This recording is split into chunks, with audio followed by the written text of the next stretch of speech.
Tengan muy buenos días, estimados estudiantes. En esta semana número 11, lo que vamos a hacer es un video tutorial de repaso de los temas que hemos trabajado en este segundo trimestre.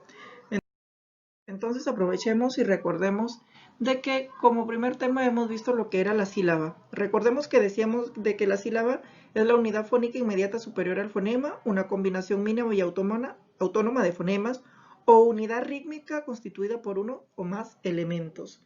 Y también veíamos su estructura interna. Cuando nosotros hablábamos de la estructura interna, tendríamos que recordar de que toda sílaba está formada por más de un elemento y contiene por lo menos un elemento vocálico, porque hay que recordar de que una consonante no puede formar una sílaba, pero una sola vocal sí puede formar una sílaba. Es por ello de que nos dice de que contiene por lo menos uno vocálico. Entonces, dentro de esta estructura interna de la sílaba tenemos a la cima, tenemos a la cabeza y tenemos a la coda. Hay que recordar de que decíamos de que la cima es el elemento vocálico de la sílaba y va a recibir el nombre de cima. Y por lo tanto, se nos generaba dos clases de cima porque hay que recordar que cuando tenemos la concurrencia vocálica conocida como dictongo o triptongo, vamos a tener una cima que va a tener más de una vocal. Entonces, cuando nosotros vamos a tener una cima o una sílaba que está formada por dos o más vocales, vamos a decir que estamos frente a una cima compuesta, pero cuando estábamos frente a una cima que tiene una sola vocal, estábamos frente a una cima simple. Luego de la cabeza decíamos de que la cabeza es la consonante o grupo de consonantes que precede a la cima y le denominamos cabeza o ataque, es decir, la consonante que está antes de la cima, que es la vocal, se le va a conocer como cabeza. Y por último teníamos a la coda, que la coda justamente es la consonante o grupo de consonantes que siguen a la cima, se denomina coda, es decir, está después de la vocal, le vamos a conocer como coda. Y hay que recordar de que en algunas sílabas no va a terminar en consonante. Entonces, cuando no tiene coda, vamos a decir que es una sílaba cerrada o trabada. Y cuando tiene coda, decimos de que es una sílaba cerrada o trabada. Y cuando no tiene, es una sílaba abierta. Abierta, es decir, cuando termina en vocal es una cima abierta. Y por el punto de vista estructural, desde el punto de vista estructural, hacíamos otra clasificación y a lo que nosotros le denominábamos cima, desde el punto de vista estructural, le llamamos vocal nuclear o núcleo. A lo que nosotros le conocíamos como cabeza, ahora le vamos a denominar margen prenuclear, y a lo que conocíamos como coda, le vamos a llamar margen postnuclear. Entonces, si nosotros analizamos las sílabas de la palabra cartón, sabemos de que queda de la siguiente manera: cartón, ¿cierto? Ya sabemos de que la consonante que está antes de la vocal es la cabeza, si lo hacemos desde el punto de vista interna, y la vocal viene a ser nuestra cima, y la consonante que está luego de la vocal viene a ser la coda. Y si observamos bien, ambas sílabas tienen la misma estructura. Entonces quedaría de esa manera: cabeza, cima y coda en ambas sílabas. Pero si nosotros lo analizáramos desde el punto de vista estructural, ya no interna, diríamos de que a esta cabeza le vamos a decir de que la primera sílaba car tiene un margen prenuclear, tiene la vocal, que sería la vocal nuclear o núcleo, y tenía la siguiente consonante, en este caso la R, sería un margen postnuclear. Y si nos damos cuenta, como tienen la misma estructura, entonces también quedaría la segunda sílaba de la misma manera desde el punto de vista estructural. A eso hablábamos nosotros de las sílabas. Luego nosotros hemos hablado también de la concurrencia vocálica. Cuando nosotros hablábamos de la concurrencia vocálica, hay que recordar que hablamos de la unión o separación de vocales en una o diferentes sílabas. Cuando hablamos en una sílaba hablamos de unión de vocales, y cuando hablamos en diferentes sílabas hablamos de la separación. Entonces aquí nosotros vamos a tener al dictongo. ¿Qué es el dictongo? El dictongo es la unión de dos vocales dentro de una misma sílaba. Pero nosotros tenemos tres formas en cómo vamos a encontrar un dictongo. La primera que tenemos es vocal cerrada más vocal abierta. Cuando yo tenga esta estructura de vocal cerrada más vocal abierta en una sola sílaba, voy a decir que estoy frente a un dictongo creciente. Pero si tengo la siguiente combinación de vocal cerrada más vocal abierta, Entonces yo voy a tener a un diptongo decreciente. ¿Por qué decreciente? Porque la vocal abierta es la que tiene la mayor intensidad al momento de que luego nos toca pronunciar la vocal cerrada, que tiene una menor intensidad articulatoria. Es por eso de que el sonido viene en descenso, por eso es decreciente. Mientras que en el creciente el sonido no va en descenso, sino va en aumento, porque primero pronunciamos la vocal cerrada, que tiene una menor intensidad articulatoria, seguida de la vocal abierta, que tiene una mayor intensidad articulatoria. Entonces, si tengo vocal cerrada, más vocal abierta, más vocal cerrada, voy a estar frente a un diptongo decreciente. Y la última combinación que nosotros tenemos de diptongo es la siguiente, de vocal cerrada más vocal abierta.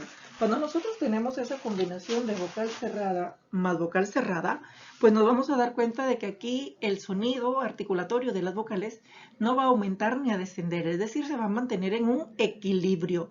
Y por lo tanto, aquí nosotros estaríamos frente a un diptongo homogéneo, Luego tenemos la siguiente clase de concurrencia vocálica, que es el triptongo. Hay que recordar de que el triptongo es la unión de 3 vocales y solamente tenemos una única combinación de vocales para hablar del triptongo, y son las siguientes: de vocal cerrada más vocal abierta más vocal cerrada. Es la única forma en cómo nosotros vamos a encontrar en una sílaba que se dé un triptongo. No hay ninguna otra forma. Y luego tenemos la tercera concurrencia vocálica, de que es el hiato. Y el hiato ya no es la unión de vocales, sino es la separación de vocales en diferentes sílabas. Pero ¿qué vocales es la que nosotros vamos a separar? Es decir, las reglas nos dicen de que 2 vocales abiertas jamás van a formar una misma sílaba, porque al tener la misma intensidad articulatoria va a ser que se separen en sílabas distintas. Entonces, cuando yo tengo una vocal abierta más vocal abierta, voy a tener al hiato simple o formal, ¿sí? Simple o formal cuando tengo esta combinación de vocal abierta más vocal abierta. Pero si yo tuviera vocal cerrada más vocal abierta, o viceversa, vocal abierta más vocal cerrada, pero aquí hay una particularidad: la vocal cerrada tiene que estar tildada. ¿Por qué? Porque al estar tildada la vocal cerrada quiere decir de que nosotros la vamos a pronunciar con la misma intensidad articulatoria que tiene una vocal abierta. Por lo tanto, fonéticamente va a tener la misma intensidad y va a chocar o repegar estos sonidos, que va a hacer que nosotros separemos inmediatamente en sílabas distintas, como es en el caso de la palabra día, ¿cierto? Que la vocal cerrada, que es la I, está tildada seguida de la vocal abierta, que es la A. Y nosotros escuchamos y pronunciamos día, porque está tildada. Si no pronunciáramos con la tilde a la vocal cerrada, que es la I, diríamos día. Pero nosotros no decimos día porque la palabra día no existe, sino es día. Entonces ahí nosotros vamos a estar frente a un hiato acentual, o también conocido como A. Luego hemos visto lo que son las clases de palabras por el acento. Y cuando nosotros hablamos de estas clases de palabras por el acento, pues vamos a recordar de que nosotros vamos a hablar de lo siguiente. Vamos a tener un acento prosódico y un acento ortográfico, ¿cierto? Un acento prosódico y un acento ortográfico. Entonces, cuando nosotros hablamos de este acento prosódico, vamos a tener que recordar de que nosotros vamos a hablar del acento prosódico cuando vamos a tener una fuerza aspiratoria con que se pronuncia una sílaba en una palabra, es decir, la fuerza articulatoria. Todas las sílabas, todas las palabras tienen una sílaba que tiene la mayor fuerza articulatoria. Ese va a ser el acento prosódico. Y el acento ortográfico es aquel que nosotros lo podemos distinguir por la rayita oblicua que va a recaer sobre una tilde. Entonces, ahí tenemos esos acentos. Y también por las clases de palabras, según el acento, tenemos a las palabras agudas, o también conocidas como oxítonas. ¿Cómo nos damos cuenta que estamos frente a estas palabras? Es muy fácil, porque aquí en las palabras agudas o oxítonas nos dice que la mayor intensidad va a estar en la última sílaba de la palabra. Y vamos nosotros a tildar a estas palabras cuando terminen en vocal, en consonante N o S. Cuando terminen en cualquier otra consonante, no se tildan de ninguna manera. Luego tenemos a las palabras graves o llanas o también conocidas como paroxítonas. Y estas palabras las vamos a tildar cuando terminen en cualquier otra consonante menos que no sea NS o vocal. Luego tenemos las palabras esdrújulas o también conocidas como proparoxítonas. Y estas palabras tienen la mayor intensidad en la antepenúltima sílaba. Y estas palabras todas se tildan sin excepción. Luego tenemos a las palabras sobresdrújulas o también conocidas como preproparoxítonas. Estas van a tener la mayor intensidad en la antes de la antepenúltima sílaba y también todas se van a tildar sin excepción. Esto era lo que veíamos por las clases de palabras. Luego hemos visto lo que es el sustantivo y lo veíamos desde el punto de vista semántico, morfológico y sintáctico. Hay que recordar que desde el punto de vista semántico decíamos de que el adjetivo era la categoría gramatical que designa a los seres, es decir, que designa el nombre a todo lo que nos rodea.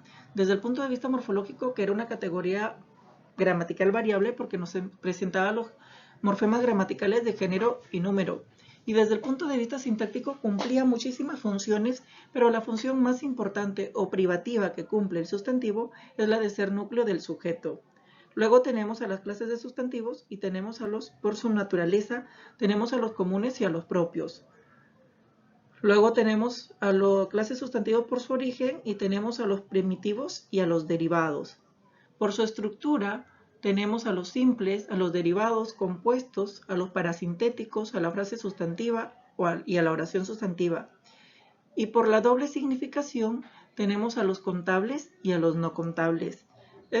Cada uno de estos que estamos mencionando en estos momentos de manera en general, ya se les ha explicado de una manera bastante específica en el video tutorial correspondiente a la semana en que se desarrolló el tema. Luego hemos visto como último tema lo que es el adjetivo. Y también el adjetivo lo hemos visto desde el punto de vista semántico, morfológico y sintáctico. Recordamos que desde el punto de vista semántico el adjetivo es la categoría gramatical o palabra que modifica, determina, ¿cierto? Determina o señala una cualidad o característica de un sustantivo. Decimos califica o señala una cualidad o determina porque la única clase de adjetivo que lo califica, es decir, que le señala una característica o cualidad, es el adjetivo calificativo. Las otras clases que nosotros ya conocemos de los adjetivos, ellos simplemente lo determinan. Desde el punto de vista morfológico, recordamos de que es una categoría gramatical dependiente y nos presenta los morfemas de género y número. ¿Por qué utilizamos la palabra dependiente? Porque para marcar los morfemas de género y número va a tener que depender del sustantivo al cual va a modificar. Y desde el punto de vista sintáctico decíamos de que cumple tres funciones: la de ser un adyacente del sustantivo, la de ser un atributo y la de ser un complemento predicativo. También se les explicó determinadamente cuándo era un adyacente, cuándo era un atributo y cuándo era un complemento predicativo. Luego hemos visto a los adjetivos calificativos cuando vayamos a las clases.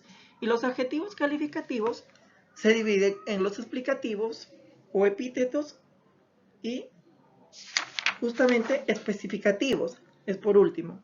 Entonces, cada uno de estos adjetivos corresponden dentro de los calificativos, porque como nosotros observamos ahí, los epítetos son aquellos que dentro de su sintaxis primero va ubicado el adjetivo seguido del sustantivo.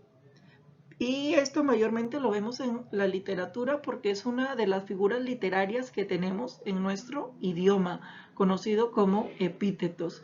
Mientras que los especificativos o explicativos son aquellos adjetivos que nos van a demostrar una característica real y objetiva del sustantivo al cual nosotros vamos a marcar una cualidad o una característica, es decir, algo que sea comprobable. Mientras que a los otros que denominamos determinantes porque desde el punto de vista sintáctico van a cumplir esa función de ser determinantes en una oración, pues aquí tenemos a los siguientes: a los demostrativos, a los posesivos, a los numerales, indefinidos, relativos, distributivos, interrogativos y exclamativos. Todas estas otras clases de adjetivos que nosotros tenemos en nuestro idioma, pues como nos damos cuenta, son aquellos que van a funcionar como determinantes, porque si yo dijera Este cerdito limpio, ¿cierto? Este cerdito limpio. Este es un adjetivo. Cerdito es un sustantivo y limpio es un adjetivo.